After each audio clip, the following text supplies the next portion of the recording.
and that we're involved in Sumayya's life before she was murdered, that they get that so they can make sure that victims get the right response. Pada 6 Julai 2022 di Bradford, England, tepat jam 7 suku malam, anggota polis dari West Yorkshire Police sedang giat memburu seorang individu berkemungkinan telah hilang dan terakhir sekali dilihat pada akhir bulan Jun. Penyiasat melakukan pencarian di sepanjang Fitzwilliam Street yang terletak bersebelahan dengan kawasan tanah terbiar yang dijadikan tempat pembuangan sampah secara haram. Salah satu daripada pegawai melihat sesuatu yang menarik perhatiannya. Dia melihat sebuah kapet yang digunakan untuk membaluti sesuatu dan kemudian diikat dengan tali. Kapet itu dihurung dengan banyak lalat. Ketika pihak berkuasa menghampiri kapet tersebut, mereka terhidu bau busuk yang tidak asing bagi mereka. Bau itu jelas adalah bau mayat. Kapet tersebut turut ditimbun dengan kotak makanan busuk dan sampah sebagai cara untuk menyembunyikannya. Setelah kapet tersebut dibuka, mereka melihat sesuatu yang tidak dapat dibayangkan. Ia adalah mayat seorang wanita yang telah hampir reput dan tidak dapat dikenali. Adakah mayat wanita itu mayat Sumayya yang dilaporkan telah hilang? Dan siapakah yang sanggup melakukan hal sebegitu rupa terhadapnya?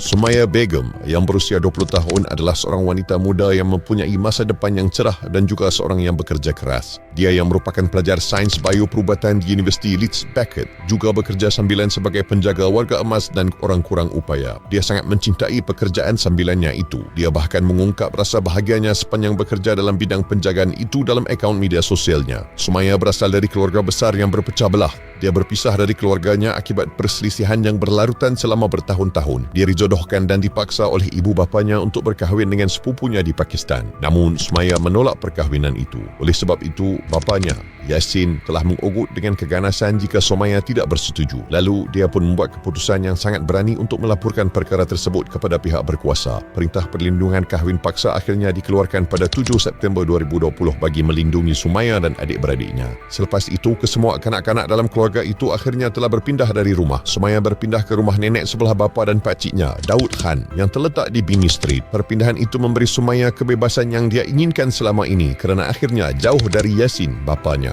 Hal ini juga bermaksud Sumayya bebas melanjutkan pendidikannya. Pada 25 Jun 2022, Sumayya bekerja shift malam. Dia yang berjalan pulang pada jam 12.04 tengah malam telah dirakam oleh CCTV. Pada pukul 3.35 petang keesokan harinya, Sumayya menghantar mesej kepada salah seorang teman rapatnya. Rakan tersebut kemudiannya membalas pesan Sumayya pada pukul 4.40 petang. Dia menghantar mesej melalui WhatsApp tetapi mesej itu tidak sampai. Dia tidak terlalu memikir tentangnya, berfikiran bahawa mungkin telefon Sumayya telah kehabisan bateri. Namun, lama-kelamaan rakannya itu mula bimbang kerana dia masih belum menerima sebarang mesej balasan daripada Sumayya. Dia kemudian menghantar mesej lain kepada Sumayya namun masih tiada respon. Keesokan harinya, dia menghubungi keluarga Sumayya untuk mengetahui sekiranya mereka tahu akan keberadaan Sumayya. Dan dia diberitahu bahawa keluarga Sumayya telah pun membuat laporan orang hilang. Laporan tersebut dibuat apabila pakciknya Daud kembali ke rumah pada hari terakhir Sumayya dilihat dan mengatakan bahawa pintu depan rumah mereka ditinggalkan dalam keadaan tidak berkunci. Hal ini bukan hal yang biasa terjadi. Setelah memasuki rumah tersebut, dia mendapati seorang lagi pakcik Sumayya, Muhammad Tarus Khan, berada di dalam rumah pada pukul 6.30 petang. Dia bertanya kepada Muhammad tentang apa yang dilakukannya di situ. Hal ini kerana Muhammad sebenarnya tidak dibenarkan berada di rumah itu kerana sikapnya yang abusif dan ganas. Muhammad mempunyai beberapa rekod jenayah dan juga beberapa sabitan. Dia telah disabitkan pada 23 Jun 2016 yang lalu atas kesalahan memukul anak perempuannya sendiri. Dia dipercayai telah mengugut untuk mencederakan anaknya itu menggunakan pisau selepas mengetahui dia menjalinkan hubungan dengan seorang lelaki. Perintah larangan juga telah dikeluarkan pada tahun 2016 untuk menghalang Muhammad daripada berhubung dengan ibunya atau pergi ke rumahnya. Beberapa jam telah lalu namun tiada berita daripada Sumayya. Biasanya setiap kali dia keluar, dia pasti akan memberitahu Daud dan neneknya tentang tujuannya dan beberapa lama dia akan pergi. Daud mula menghubungi dan meninggalkan mesej. Begitu juga dengan makciknya, namun tetap tiada respon daripada Sumayya. Dalam keadaan panik, Daud dan ibu saudara Sumayya terus membuat panggilan ke telefonnya sepanjang pagi dan pada petang hari itu. Pada pukul 1 suku petang, Daud akhirnya melaporkan kehilangan Sumayya di balai polis. Polis bahagian barat Yorkshire cuba menghubungi dan menelefon telefon bimbit Sumayya beberapa kali, tetapi sama seperti orang lain, mereka juga tidak mendapat respon dan panggilan mereka terus disambungkan ke peti suara.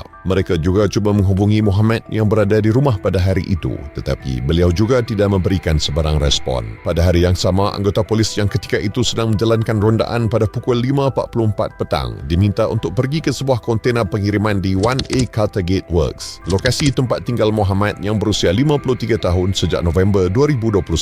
Apabila mereka tiba di alamatnya, dia sedang menjemur pakaian dan melambai kepada mereka. Polis melihat Mitsubishi Space Wagon miliknya diparkir di luar. Anggota polis terus bertanya kepadanya mengapa dia tidak menjawab sebarang panggilan yang dibuat oleh pihak polis. Dia menyatakan bahawa dia sedang sibuk dan turut bercerita bahawa dia telah pergi ke Bini Street pada hari sebelumnya untuk memberikan buah-buahan kepada ibunya dan tiba di rumah itu sekitar pukul 2 petang. Dia melihat pintu rumah yang terkunci lalu dia telah menghubungi Sumaya untuk membuka pintu rumah. Ketika pencarian untuk Sumaya diteruskan, polis mula meneliti pergerakan pakcik Sumaya iaitu Muhammad dan menyimak rakaman pengawasan. Muhammad dilihat dalam rakaman CCTV pada pukul 1.52 petang tiba di Bini Street pada 25 Jun 2022. Salah seorang anggota polis dari West Yorkshire Police ditugaskan untuk mendengar audio dari rakaman CCTV di Bini Street. Melalui rakaman tersebut, anggota polis itu dapat mendengar suara lelaki yang berkata, "Jangan muncul di depan saya," dan kemudian, "Saya akan kembali." Bunyi tapak kaki berlari dapat didengari sebelum lelaki itu meminta seseorang untuk kembali. Kemudian terdengar suara wanita yang memintanya untuk mengunci pintu.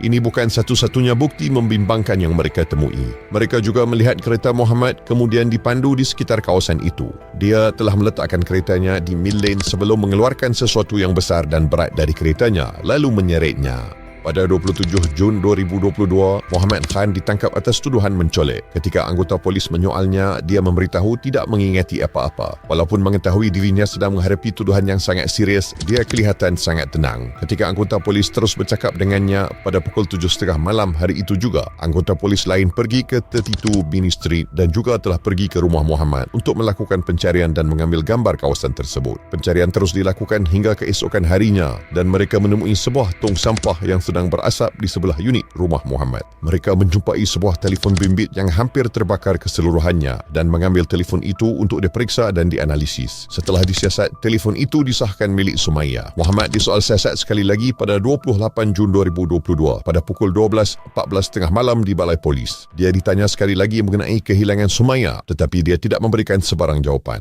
Anggota polis bertanya kepadanya jika dia benar-benar ingin membantu mencari anak saudaranya. Namun, dia tetap tidak mahu memberikan sebarang komen. Anggota polis kemudian bertanya kepadanya tentang tujuannya pergi ke Bini Street walaupun dia sebenarnya dikenakan perintah larangan. Dia hanya mengatakan bahawa dia enggan menjelaskan lebih lanjut dan menjawab tiada komen untuk semua soalan yang lain. Pada 1 Julai 2022, penyiasat kembali ke Bini Street dan ketika itu mereka menemui sesuatu yang menarik perhatian mereka. Di atas meja logam merah dan bahagian bawah kapet di ruang tamu, mereka menemui kesan darah. Kesan tersebut diambil sampel dan dihantar untuk dianalisis. Ia kemudian didapati sepadan dengan Sumaya. Anggota polis terus memerhatikan Muhammad dan pergerakannya pada hari terakhir dia dilihat. Pada 25 Jun 2022, dia dirakam dalam CCTV sedang memotong kunci rumah di Bini Street. Pada pukul 3.49 petang hari itu, CCTV merakam suara lelaki dan wanita yang seperti sedang bertengkar. Siasatan mendapati pada waktu ini bahawa tiada lagi aktiviti dari telefon Sumaya. Data telefonnya menunjukkan bahawa Muhammad telah membuat carian internet untuk mencari beg sampah besar. Rakaman CCTV dari kontena pengiriman tempat dia tinggal menunjukkan dia membalikkan Mitsubishi Space Wagon miliknya ke arah kontena dan menguncinya. Sudut pintu menghalang apa saja yang dilakukannya daripada dilihat oleh kamera. Tetapi dia juga memakai sarung tangan. 11 hari selepas dia dilaporkan hilang, satu penemuan menakutkan ditemui oleh pihak polis. Mayat Sumaya ditemui terikat dalam kapet dan dibuang di tanah terbiar. Dibiarkan membusuk dalam panas. Siasatan postmortem dijalankan. Ditemui bahawa paku logam sepanjang 4 inci terbenam di bahagian belakang badannya. Paku itu dipercayai tertusuk hingga terkena paru-parunya. Pakar patologi yakin bahawa terdapat bukti trauma termasuk kemungkinan serangan sebelum kematian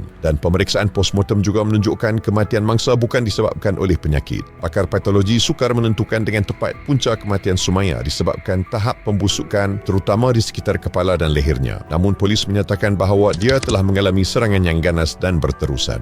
Pada 6 Julai 2022, pegawai tiba di alamat tempat tinggal Muhammad dan dia ditangkap semula, kali ini atas tuduhan membunuh. Ini adalah kali ke-6 dia disoal siasat oleh polis. Dia diberitahu bahawa pada hari sebelumnya, polis telah menemukan mayat seorang wanita yang sudah reput teruk dan walaupun mereka belum mengenal pasti identitinya, mereka sangat percaya bahawa mangsa tersebut ialah Sumaya. Dia berkata bahawa dia tidak tahu apa yang mereka bicarakan dan terus menafikan ketika ditanya jika dia bertanggungjawab atas kematian Sumaya. Polis juga bertanya tentang aktiviti yang dilakukannya pada hari terakhir Sumaya dilihat. Namun dia berdalih dan menceritakan bahawa dia hanya memandu tanpa tujuan kerana hobinya yang suka memandu. Tidak ketinggalan, polis juga bertanya tentang keretanya yang ditemukan berhampiran dengan lokasi mayat Sumaya ditemukan. Namun dia menyatakan bahawa ia tidak ada kaitan dengan penemuan mayat Sumaya. Dia turut menyatakan kesedihannya memikirkan tentang ahli keluarganya yang diperlakukan sedemikian rupa sambil menjelaskan bahawa dia bukan seorang yang ganas. Pihak polis juga bertanya tentang tindakannya yang telah memotong kunci di rumah tersebut dan dia menjelaskan bahawa tindakannya itu kerana ingin menjenguk ibunya diserang sakit jantung dan bukan supaya dia boleh kembali ke rumah untuk mengeluarkan mayat Sumaya. Temubual ketujuh dan terakhirnya dijalankan di mana polis menunjukkan rakaman CCTV yang merakam dirinya yang sedang mengeluarkan sesuatu yang berat dari keretanya. Dia menjelaskan bahawa dia hanya ingin membuang sampah. Dia juga mengaku tidak mengetahui apa-apa ketika ditanya mengenai paku logam yang ditemui di dalam tubuh Sumaya. Dia kemudian mendakwa bahawa tindakan pihak polis ini seperti cuba untuk meletakkan kesalahan kepada seseorang untuk menunjukkan bahawa pihak polis telah menjalankan tugas mereka. Muhammad turut mendakwa dia merasa dipaksa untuk bertanggungjawab atas sesuatu yang tidak dilakukannya. Dia didakwa dengan tuduhan membunuh dan ditahan reman. Dia kemudiannya dibicarakan Mahkamah Tinggi pada 20 September 2022.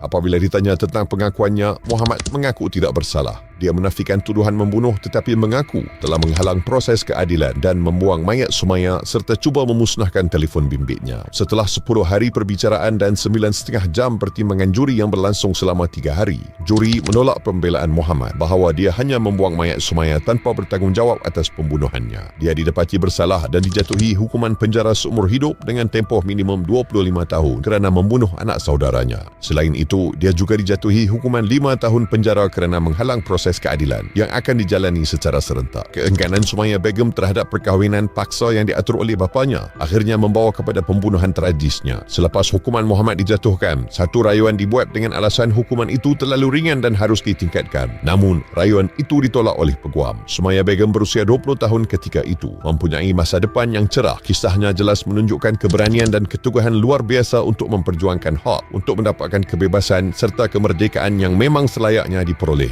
Apapun alasannya, tiada sebab munasabah yang dapat membenarkan perbuatan seseorang yang membunuh orang lain semata-mata kerana kemahuannya tidak dituruti. Jangan lepaskan peluang untuk menyelami lebih banyak kes-kes yang menggemparkan. Setiap kisah membongkarkan misteri yang akan membuatkan anda terpegun. Jaga diri dan keluarga anda.